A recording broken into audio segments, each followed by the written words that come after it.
ہوئے نغمہ خواں ہو جا، مالک کے حضور جب بندہ عزت سے سر جھکا دیتا ہے اللہ کی رحمتیں بندے پہ نازل ہوتی ہے۔ ایک روایت میں آتا ہے جب بندہ نماز کے لیے کھڑا ہوتا ہے، ابھی اس نے سجدے میں جانا ہوتا ہے، ابھی وہ قیام ہی کرتا ہے، اللہ فرماتا ہے میرے بندے کے گناہ جو ہیں اس کے بدن سے نکال کے ایک سمت کر دو، تاکہ میرا بندہ اس حالت کے اندر میرے حضور حاضر ہو کہ وہ گناہوں سے پاک اور صاف ہو۔ حضرت نبی رحمت صلی اللہ علیہ وآلہ وسلم فرماتے ہیں کہ پھر اس کے سارے گناہ اس کے بدن سے اتار کے ایک سمت رکھ دیے جاتے ہیں، اور بندہ مصلی پہ سبحان ربی العلی کے نغمے الاپتا ہے، رکوع کرتا ہے، سجدے کرتا ہے۔ جب سلام پھیر کے نماز ختم کر کے دعا کر کے جانے لگتا ہے تو فرشتے عرض کرتے ہیں مالک یہ جو گناہ اتار کے ایک سائڈ پہ رکھے تھے یہ دوبارہ اس کو دے دیں۔ اللہ فرماتا ہے جس کی جھولی سے گناہ نکال لیے تھے دوبارہ اس کی جھولی میں نہیں ڈالیں۔ اللہ اکبر۔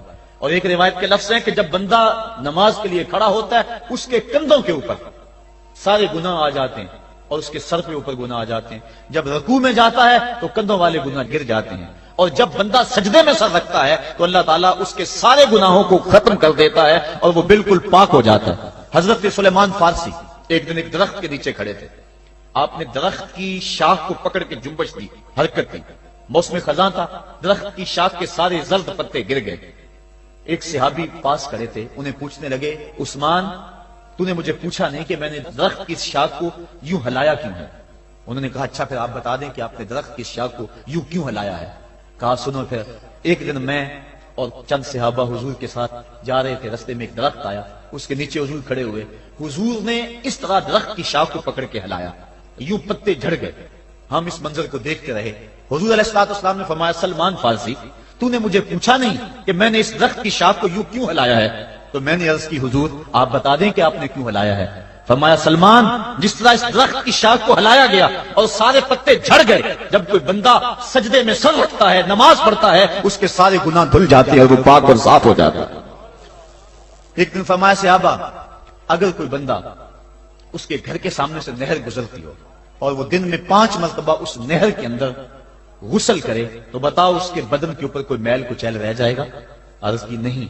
فرمایا اس طرح جو 5 نمازیں پڑھتا ہے اس کے بدن کے اوپر گناہوں کا میل نہیں رہتا۔ فرمایا الصلاۃ معراج المومنین، نماز مومنوں کا معراج ہے۔ عماد الدین الصلاۃ، نماز دین کا ستون ہے۔ حبب الی من دنیاکم ثلاث الطیب والنساء وجعلت قرۃ عینی فی الصلاۃ، مجھے تمہاری دنیا سے صرف 3 چیزیں پسند ہیں، خوشبو، منکوحہ بیویاں اور میری آنکھوں کی ٹھنڈک نماز میں رکھی ہے۔ اور حضور نے یہ بھی ارشاد فرمایا من ترک الصلاۃ متعمدا فقد کفر، جس نے جان بوجھ کے نماز چھوڑی گویا اس نے کفر ہی تو کیا، یعنی کافروں والا کام کیا۔ حضرت امام فخر الدین رازی نے تفسیر کبیر میں لکھا حافظوا علی الصلوات والصلاۃ الوسطی، اس آیت کریمہ کے تحت ایک عورت مدینے کی گلیوں میں چیخ رہی ہے اور کہنے لگی مجھے حضور کے در کا پتہ بتاؤ۔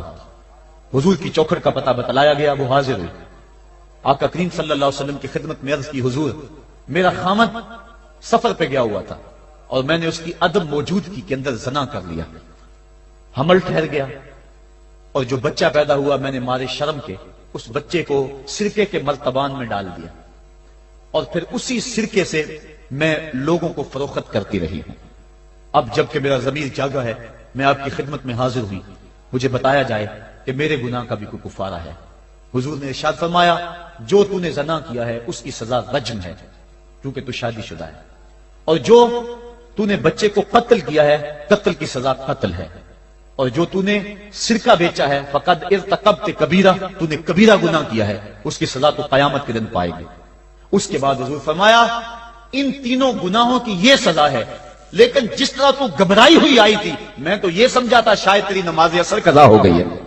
اب آپ اندازہ کریں کہ نماز کی اہمیت کیا ہے اور ہم اس بات میں کتنی سستی کرتے ہیں۔ کسی سے پوچھا جائے نا آؤ نماز پڑھنے چلے، وہ کہتے ہیں بس یار میرے کپڑے پلید ہیں، کپڑے میرے پاک نہیں ہیں۔ تیرے کپڑے کیسے پاک رہ سکتے ہیں؟ تو اللہ کے حضور جھکنا نہیں جانتا، تیرے کپڑے بھی پلید ہیں، تیرا دل بھی پلید ہے، تو اس کے حضور جھک کے تو دیکھ، تن بھی ستھرا کر دے گا، تیری روح کو بھی پاکی دے دے گا، تیرے قلب کو بھی طہارت بخش دے گا۔ تو اس کے حضور آ جھک، اس کے حضور سجدوں سے اللہ کے حضور خراج پیش کر اپنی محبتوں کا۔ جب بندہ سجدے میں سر رکھتا ہے اللہ فرشتوں میں فخر کرتا ہے میرے بندے کو دیکھو نا بالآخر میرے حضور ہی جھکا ہے نا، کتنے گناہ کیے اس نے، کتنے جرم کیے اس نے، لیکن بالآخر میرے حضور آیا اور اپنے گناہوں کی معافی مانگتا ہے۔ فرشتوں گواہ ہو جاؤ میں نے اپنے اس بندے کی مغفرت فرما دی۔ تو اللہ کے حضور نماز پڑھنے والا، بلکہ ایک روایت مسند امام احمد بن حنبل میں موجود ہے، حضور فرمایا جب بندہ نماز کے ارادے کے لیے اٹھتا ہے اور وضو کرنے کے لیے جب پانی کا پہلا قطرہ چلو پہ لیتا ہے، جو ہی اس کے بدن سے وضو کا پانی چھوتا ہے اللہ اس کے گناہوں کو معاف فرما دیتا ہے۔ جس نماز کے قصد کے لیے اٹھیں اور وضو کریں اور پانی چھوتے ہی گناہ معاف ہو جائیں، اگر اس نماز کا اعلیٰ درجہ سجدہ کر لیا جائے تو پھر مالک کی کتنی رحمت نازل ہوگی۔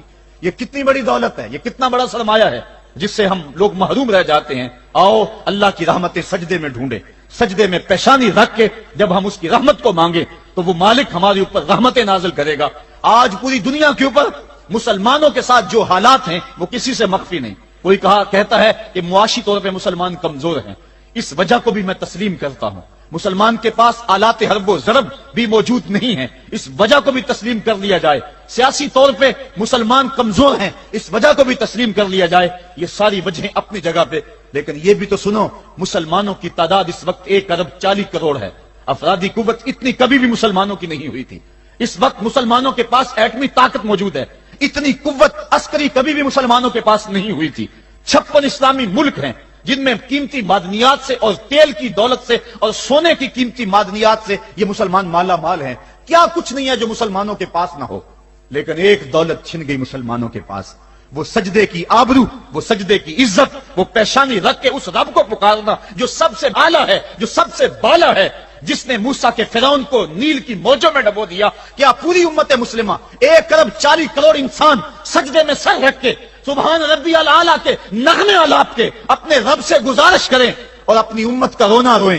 کشمیر میں لٹتی ہوئی جوانیاں اور پل قدس کے اندر بہتا ہوا خون، شبرغان سے لے کر کابل و قندھار تک اور موصل سے لے کر تقریر تک مسلمان کے اوپر جو ظلم و تشدد ہو رہے ہیں، اپنے رب کے حضور اس کا دکھڑا سنائیں اور اپنے مالک کو کہیں میرے مالک ہم لٹ گئے، ہم کٹ گئے، ہم پٹ گئے۔ اسلحے بھی موجود، افرادی قوت بھی موجود، سیاسی طاقتیں بھی موجود، لیکن اس کے باوجود مسلمان دبتا چلا جا رہا ہے۔ اسی کشتی کو ہے خوف تلاطم صدحیف منہ موڑ دیے تھے جس نے بڑھتے ہوئے طوفانوں کے، جو 300 ہو کر جرأت اور وہ طاقت اور وہ عظیمت کی داستانیں رقم کرتے ہیں کہ مالک تو بھی اس دن کو یوم فرقان کہہ کے پکارتا ہے۔ آج وہ امت بیچ منچ ڈال کے اس امت کی کشتی ہچکولے کھا رہی ہے۔ ہماری فریاد، ہمارا استغاثہ تیرے سے ہے، میرے مالک ہمارا کھویا ہوا وقار بحال کر دے اور اس امت کو اس مرتبہ کمال تک پہنچا دے جس مرتبہ کمال تک یہ امت پہلے پہنچی تھی، اور ان کا کھویا ہوا وقار بحال کر دیا جائے۔ آج بھی ہم اگر سجدوں سے اپنے رب کو منا لیں اور وہ روٹھا ہوا رب آج بھی ہماری مدد کے لیے آ جائے تو پھر کوئی قوت، کوئی طاقت ہمیں نہیں لتاڑ سکتی۔ آئیے ہم سجدے سے اپنے مالک، اپنے خالق اور اپنے رازق کے حضور اپنی محبتوں اور اپنی الفتوں کا خراج پیش کریں۔